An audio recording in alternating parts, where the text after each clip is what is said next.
I welcome you all in the next video tutorial of pharmaceutical microbiology, unit number 2. In this video, we are going to see an important topic, that is the sterility indicators. And for this topic, this is our first lecture and I am using the reference of this website, that is tmmedia.in.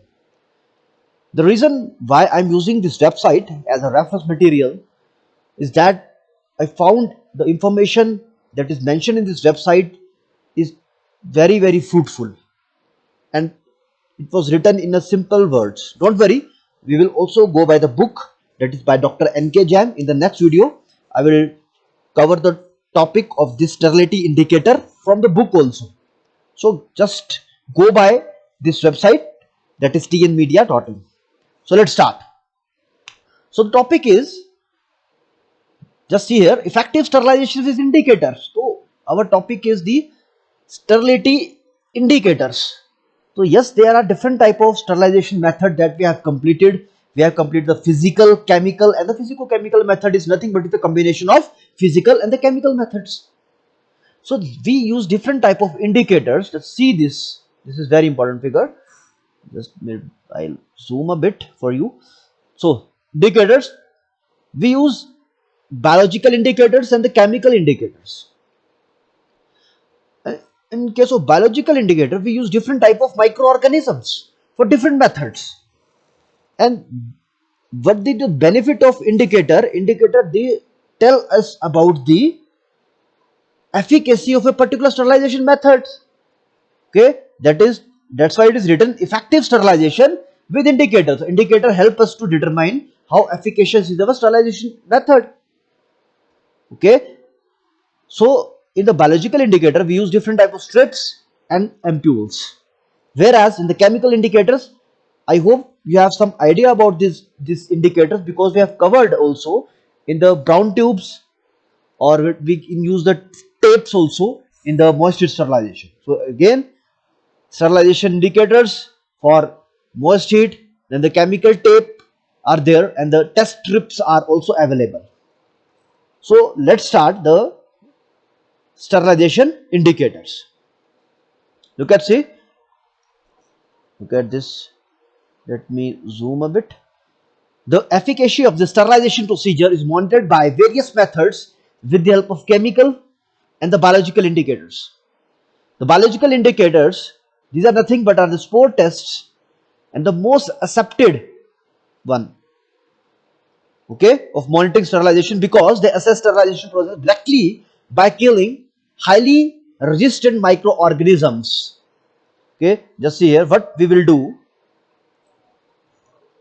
Suppose in any preparation, suppose this is the any preparation and these are the microorganisms present. Okay, and you have to sterilize this preparation using an appropriate sterilization method. And suppose you have opted for the dry heat sterilization, means you are using simply a hot air oven for sterilizing your preparation. So what you will do, you will put your assembly into a particular oven at a particular time condition that is mentioned in the SOP, that is the standard operating procedure. Okay, and what you will see nothing but a particular growth of microorganism, whether at a particular temperature or a particular time condition. The microorganisms which are present in a particular formulation, they are killed or not, they are inhibited or not. If yes, means sterilization objective is achieved, and if not, means our sterilization objective is not achieved. So how can we achieve this? With the help of some sterility indicators. And we have different microorganisms, or we can say we have different indicators, particularly the biological indicator for moist heat sterilization. We have different microorganisms. For dry heat sterilization, we use different microorganisms. Okay, so let's see. So this is the examples. Just see here, Bacillus pumilus. Okay, this is a biological indicator. It is nothing but it is a microorganism. So it is used to monitor the process of radiation as a sterilization method. And in case of moist heat sterilization, or you can say steam sterilization, we use this bacteria, that is the Bacillus stereothermophilus, or you can say Geobacillus stereothermophilus, is used to monitor, or you can say it is used as an indicator in the steam sterilization process, that is the moist heat sterilization process. Okay, just see this. For steam, we use Bacillus stereothermophilus, and in the range 10 raised to power 5 and 10 raised to power 6 viable spore population.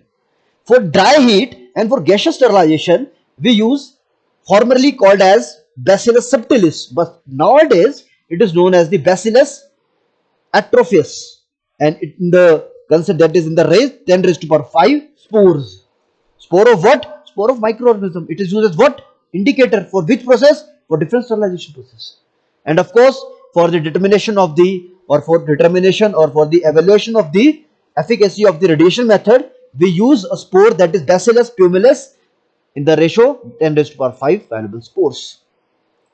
The second is the chemical indicator test strips. So these are, why I am showing you this, because these are currently commercially available. In industry we use these type of strips. That's why I've selected this website, because these are practically applicable strips. So these are the indicator strips, just like your pH indicator strips, but they must be placed in each pack of each sterilizer load. Okay, and what the strip do? Strip changes the color on correct integration of temperature, time and humidity and the concentration of the sterilizing agent. Okay, like this. So we have, suppose we have this Brownie and Dick test pack. So it is used for this steam sterilization process. This is again a self-adhesive autoclave tape is again used in a moisture sterilization tape process. Again, dry heat indicator strip is also available.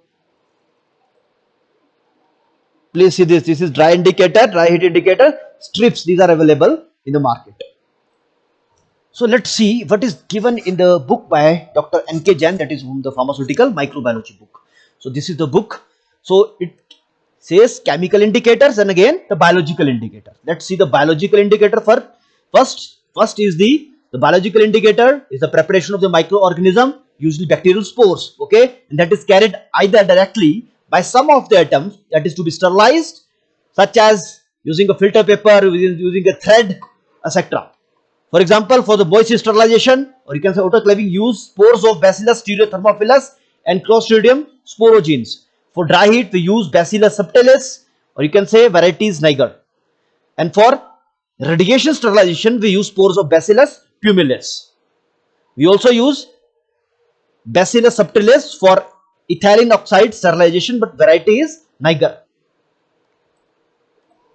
Let's see the chemical indicators. So they generally undergo melting or some color change. Okay, and they are further given as pressure indicators, single variable, multivariable indicators. So just like pressure indicator, though they are very simple. They have a definite endpoint. So which basically detect us to define the efficacy of the methods.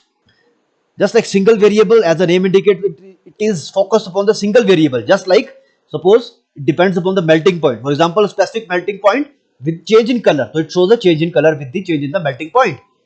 Okay, next is the variable, multiple variable. So it shows it has more, or you can say the two critical variables in the sterilization process, maybe melting point plus any other point. Next is the integrating indicators. So they are quantitative indicators. For example, liquid and solid dosimeters used in radiation sterilization. They are also classified as type 1, that is the chemical indicator, that is the process indicator. The specific use like Brownie-Dick test, single variable, okay, react to only one parameter, multiple variable, more than one, or you can say two or more critical parameters. Integrating indicators react to all critical parameter. Specific cycle indicators are also there. Specific cycle indicators, like they react to all critical parameters. So these are the references I have used. So in the end, I acknowledge all the sources that I've used to prepare this video. So I hope you have a brief idea about the sterility indicators. So see you in the next lecture. Thank you for your patience and listening.